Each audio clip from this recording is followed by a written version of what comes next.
Hi guys, this is Anna and welcome to my channel. It's been a long while since I've posted any videos, but as you can probably see, I'm on the last leg of my pregnancy.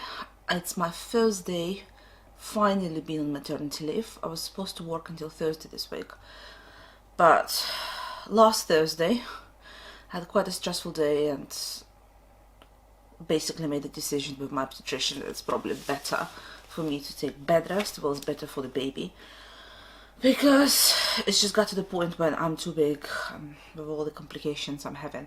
It is better and safer to stay at home. So it does feel a little bit weird, but yes, I'm on maternity leave.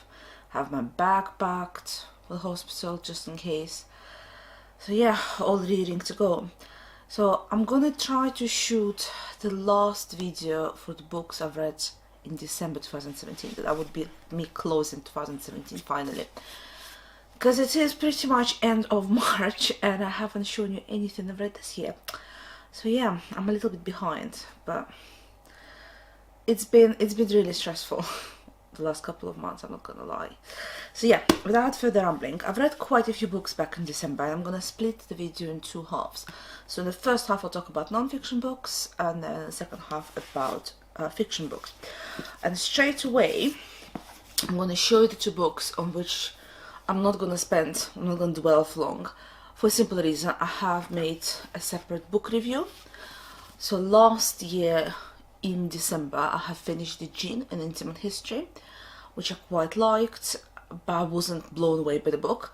But Hirhartha Mukherjee, so it kind of made me want to go and read his 2011 book, The Emperor of All Maladies. So I've reread this one and I've talked about both books on this channel. So yes, those were the two non-fiction books which I have read in December, but it didn't stop there.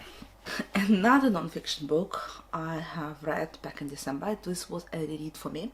This is Charles Darwin, The Voyage of the Beagle. This is his shortened version of experiences traveling on a boat for 4 years, coming across new lands, mostly South America, but he also went to Australia, New Zealand and Oceanic Islands, eventually coming back to Britain. And on this journey, well, his main job, he was hired as a gentleman companion to the captain, but he was the only natural scientist on the boat, so he made loads and loads of discoveries on his journey. And a lot of those discoveries, believe it or not, have nothing to do with his work later. He was fascinated by geography, he was fascinated by geology, so he has quite interesting observations. And the vast majority of his trip was around Latin America, so the South American continent. But he also then went to Australia, via New Zealand, and he's been to lots of the French Polynesian Islands, which he absolutely loved. He loved that area. And I have to say, his description of Latin America were just as fascinating. Like, not just describing the different animals and birds and insects he acquired or he's seen, but also his description of the lives, the way people lived in different parts of Latin America, the way they dressed, the way they ate, the way they showed their hospitality. It was fascinating to read about Peru and the earthquake he has experienced both in Chile and in Peru. It was really interesting to see how he disliked some of the parts, like he really did not like Falkland Islands, and how he was enthralled by the Galapagos Island. He came across the turtles, which later led to his thoughts on the origin of the species. He compiled plenty of evidence. There's so many things he had collected and he's been sending them while he was on this journey for 4 years. So yes, I'm highly liking this book. Last time I read it, as I mentioned, I was 17. It definitely stood the proof of time. I enjoyed it second time around. The language is quite Victorian, antiquarian, you can say. People don't speak the same way, so you might find the language a little bit dry, but it's worth going through it, particularly if you like natural history, and it is such a classic. So I'm really pleased I finally found time to reread it. Then I have read Autobiography by Hilary Mantel. I've been reading this book for several months last year and I finally finished it in December. I struggled with it, not because of anything due to Hilary Mantel. I absolutely love her prose. I think the way she writes is just phenomenal. I found it very difficult reading about the way she has been treated. She has endometriosis, disease when the cells which form the lining of the uterus actually grow in other tissues of your body, so they can grow in your intestine and your ligaments and your muscles surrounding the area, and they cause those bleeds in the areas where you shouldn't be bleeding, which causes pain. And she's been absolutely mistreated. Doctors did not believe her. They thought it was all psychological.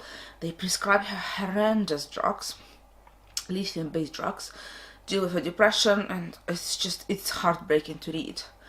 Absolutely heartbreaking to read. But I'm so pleased I finally read it in this slightly foxed edition, which I got last year. But I believe the book was published very early in 2000s, and there are multiple editions of that, so I highly recommend maybe take it in the library, or if you find it in a charity shop, it's definitely worth picking up. And then the final non-fiction book, which has taken me a good chunk of November and a pretty much good chunk of December. I have it in this hardbound copy. This is Anne Applebaum's The Red Famine, Stalins War on Ukraine. This is her most recent non-fiction work. I'm yet to read her Archipelago Gulag. I'm actually staring at the book because it's opposite me on the table.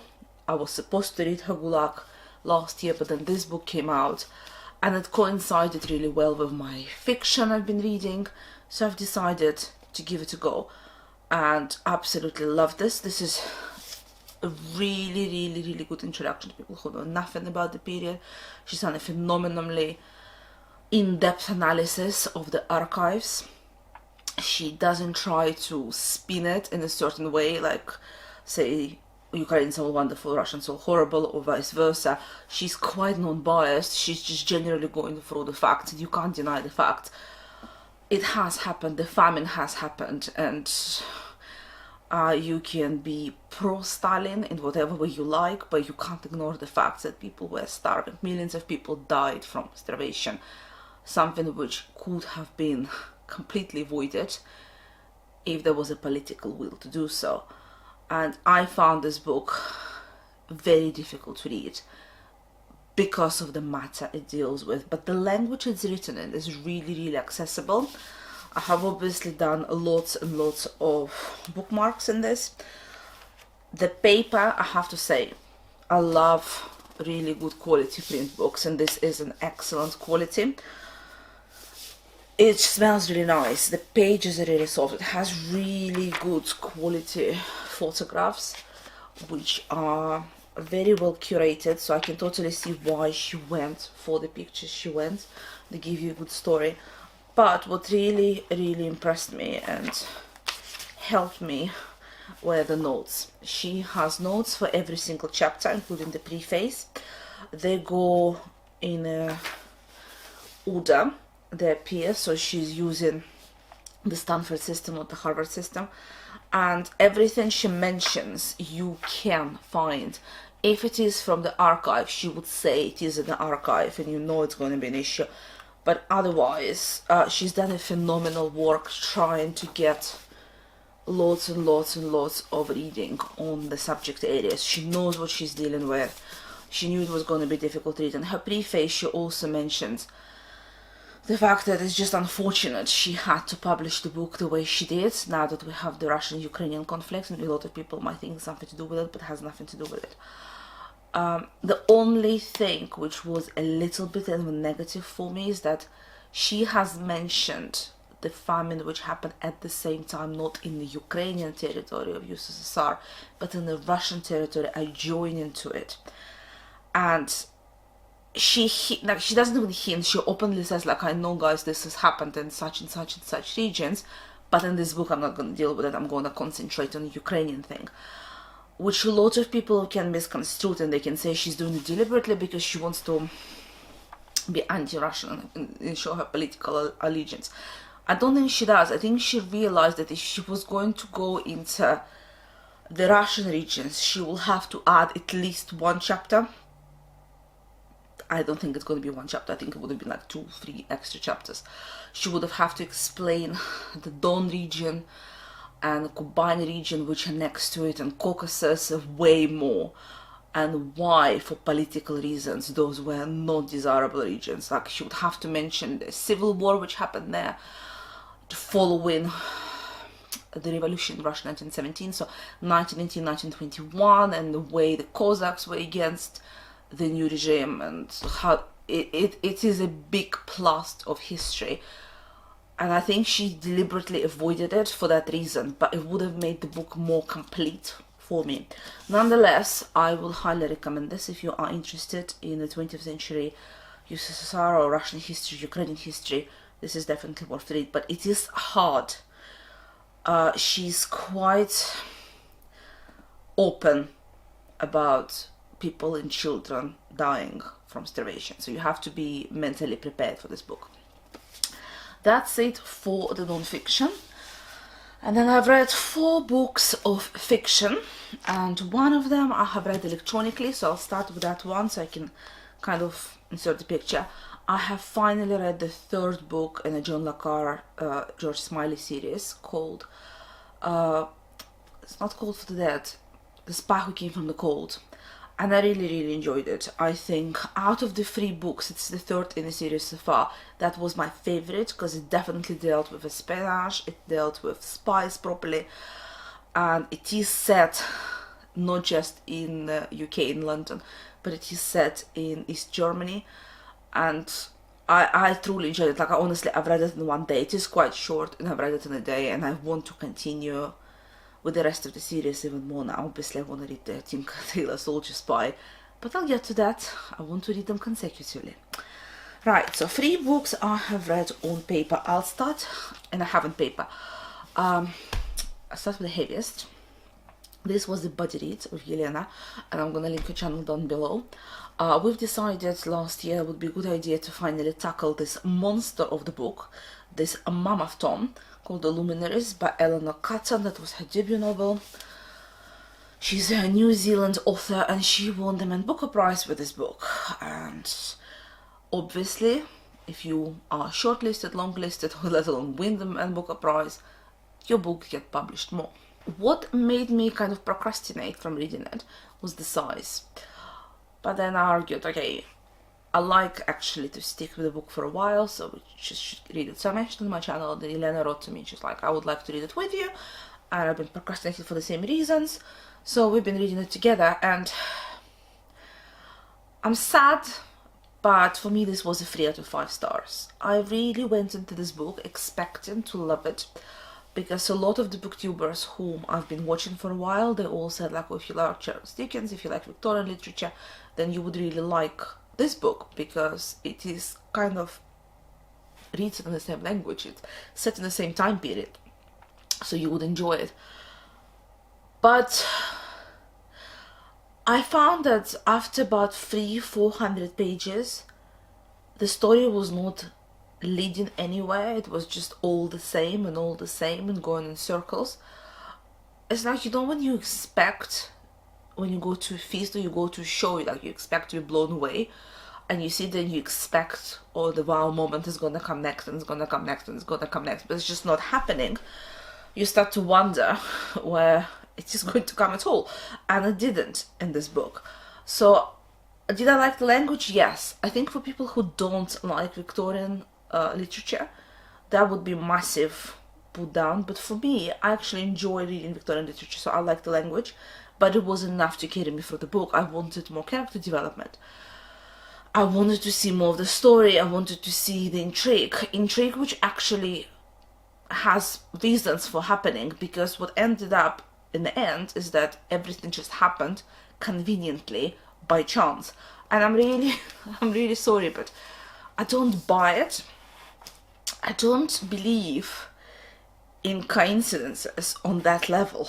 Coincidences can happen, like, yes, things happen, life is life, but in the end of the day, maybe once, maybe twice, not through the entire book.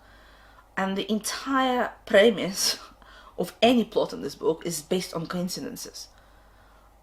So when I finished it, I felt cheated rather than happy about reading this. For such a big book, I mean, yes, you can argue this is hardbound, so it's a large font, blah blah blah. But still, 782 pages about a story which never really properly happened. I have felt cheated. It was a quick read, I grant you that. Am I glad I've read it? Because I want to read all the Man Booker shortlisted books.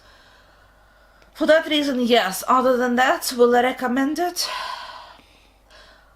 Possibly not, because there are other books by modern authors which are more interesting and more worth your time.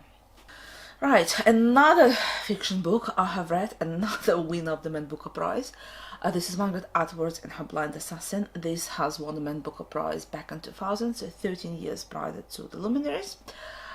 And this is my second Margaret Atwood's book. I've read Her Handmaid's Tale last year, and when thinking about what else to read by Margaret Atwood, a lot of people mentioned this book, they quite liked it, and it has won the Man Booker Prize. So I've picked it up. And I wasn't blown away by this book. It had so much going for it. Like, it's set in the time period I'm interested in. So we're talking about the Depression era in the early 20th century. We're talking about the period between World War One and World War Two. And actually World War One, like, quite a lot of it has been dealing with the war.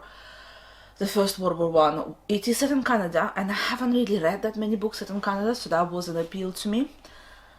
But this is where it ended. I found, personally, the best thing for me in this book was the way it was written. I liked the way the feminine voice was done. So she's an elderly lady and she goes back, and there is this work of fiction, and you don't know who has the affair in the book. I'm trying not to give you any spoilers. So it's quite difficult to review this book without giving spoilers. It has an interesting structure. So structurally, I can see why this book has appealed to the judges, and that's probably the best thing for me in the book. But unfortunately, I very quickly realized who's been having an affair and who's been the actual voice behind this story. So that lost its appeal to me, and I was dealing just with this elderly, bitter woman who has led a life she has chosen. Well, maybe not all of it she has chosen, but she has chosen it eventually. And I don't know what to say about this book. In the end, I was torn between 3 and 4 stars. It's a chunker. It is a big book. It is a big book, and when you read it, you go into it, you plunge into this book, and as you read it, you don't actually realize it's quite long. But when you finish it, you look at it and you go like, was it warranting that many number of pages? Or could you have shortened it and not lose anything? And I still can't answer that. I still cannot answer that. My favorite parts probably were descriptions of the childhood of the 2 sisters. I really enjoyed it. I enjoy reading about the whole story of puberty and going through that period of your life and maturing and finding your feet and trying to establish who you are. That was interesting. But the whole love affair and I don't know. It wasn't my book, let's put it that way. If you absolutely love it, fantastic, I'm really happy for you. But I'm a little bit uncertain about what to read next by Margaret Atwood and whether she's actually the author I'm gonna get along with in the long term. Because I get the feeling she might become repetitive for me. And finally, another book I've been reading for a while and finally finished in December, and I have mentioned this one in the best books I've read last year. This is Jorge Luis Borges and his collection of both fiction and non-fiction essays called Labyrinths. I think I've said everything I had to say about this wonderful book in my favorites video, so I'm gonna leave the link down below in the info box. Needless to say, I loved this. I absolutely loved it. And I discovered a new favorite author. I'm currently reading his non-fiction work. I'm done with his early period, so I'm kind of his middle life now, which is probably better, because his early period I can see why he wanted to exhume from publication he wasn't happy with. But that's a story for a different video. So that's it, guys. Those are all the books I have read back in December of 2017. I'm going to try to make a few videos this week while I have time before the baby arrives, because I want to summarize my January reads, my February, probably my March, because March is almost at the end, and also talk to you about my plans for the next 2 months in reading, because I'm trying to go through this pile of books. I made a separate video on my big plans for 2018, and those are the only solid plans. I'm going to try to stick to. Everything else I'm going to pick up and read this year will just be spontaneous, but we'll see how it goes. If you've read any of the books I have mentioned, you have opinion about them, you like them, you dislike them, you might think my opinion is rubbish, I would like to discuss it with you in the comments down below. Happy reading, guys. Bye.